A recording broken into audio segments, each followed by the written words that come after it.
All right, everybody, welcome back. Thank you again for all of the support, you guys. I can't tell you how appreciative I am of it. So, there's a defensive adjustment that can take your game to a higher level. A lot of newer players don't know how to do it, okay? And we're going to be talking about shading, right? So if you press triangle, you'll notice we can shade underneath or outside or inside or over the top, okay? In this play, we're in man coverage, so we're going to shade underneath.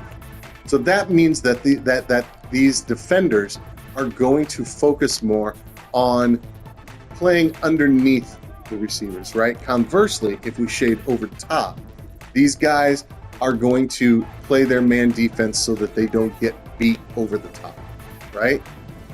But there is something that a lot of players don't know. So here we are setting up in a man defense. You know, we're going to slide our line. We're going to press, right? We've got every person manned up here, but this is a gun type formation, okay? And let's say that we have a feeling that they're going to attack the sidelines. So what we can do is we can shade.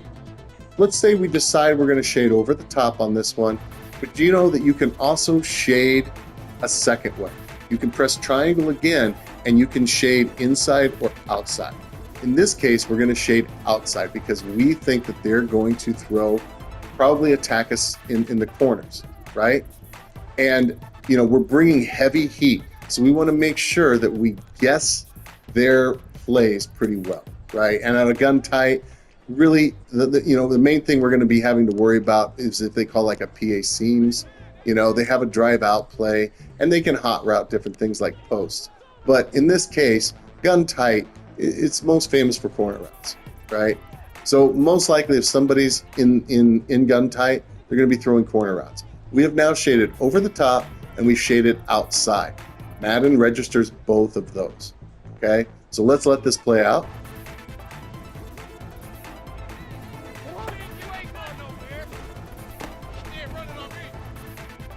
So on that play, you can see there are two corner routes and two out routes, okay? We are shading to the outside. Look at the defensive backs. Shading to the outside makes it very difficult. It's subtle. It's not a ton, but it really does help.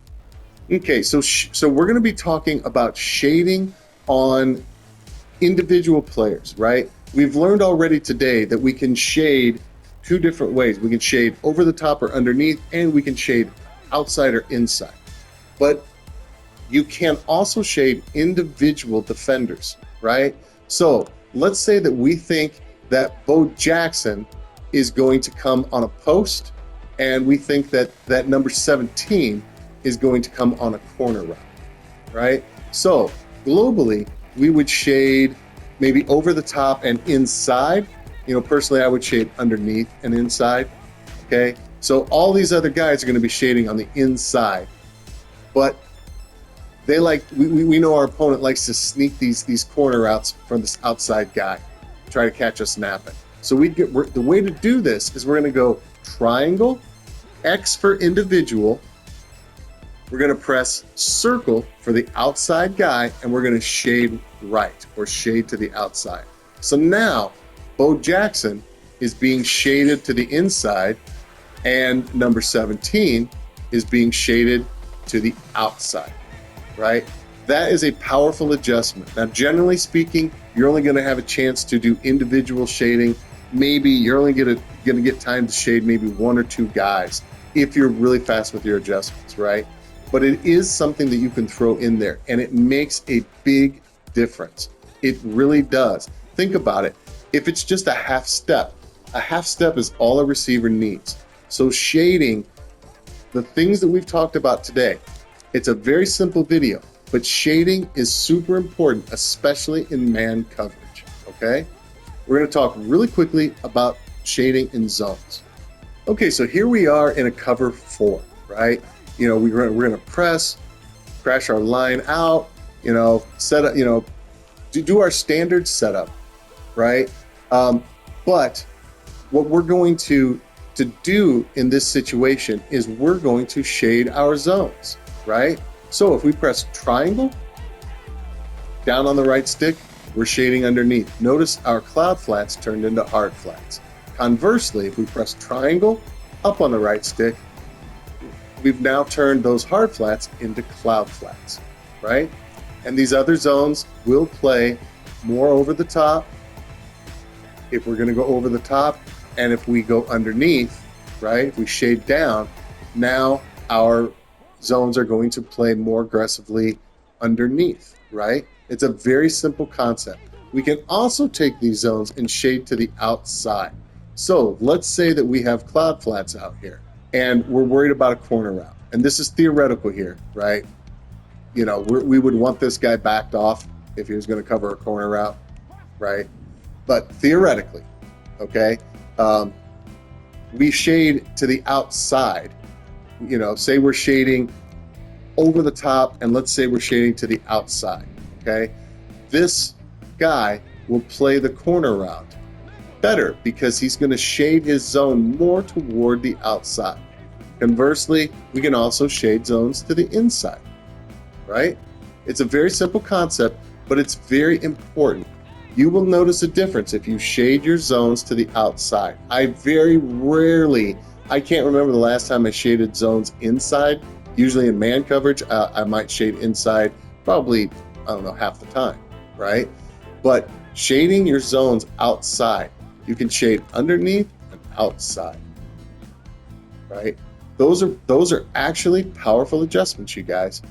I know this seems simple and it seems basic, but advanced players do this stuff without even thinking. It's just, generally speaking, my first thought is I get my coverage, it's always underneath or over the top. It's one of my first things. And then I have to decide, do I want to shade to the outside or inside, or do I just want to leave it? Especially, you know, with gun bunch strong or you know, somebody who's corner route heavy, I'm going to shade to the outside a lot of times if I'm playing zone, right? Same thing would be with man coverage, right? Just be careful, right? If it's man coverage and you guess wrong, now the receiver gets maybe a half step advantage, and that can be a big deal, right? But it's something for you to be aware of, that you can shade not only underneath or over the top, but you can shade inside or outside as well on the same play. And you can actually shade individual defensive backs, okay? If you take that and do with it what you will, but it might make the difference between an interception and a completed pass. Just one play a game, it might make a big difference, right? So it's something to be aware of, to throw in your arsenal, especially if you are running heavy man press coverage. Being able to guess properly on shading can take your game to a huge level, and being able to adjust individual defensive backs to shade is something that can really potentially win you a game. So anyway, you guys, I hope you've enjoyed the video. Be on the lookout for the next video, and as always, have a great day.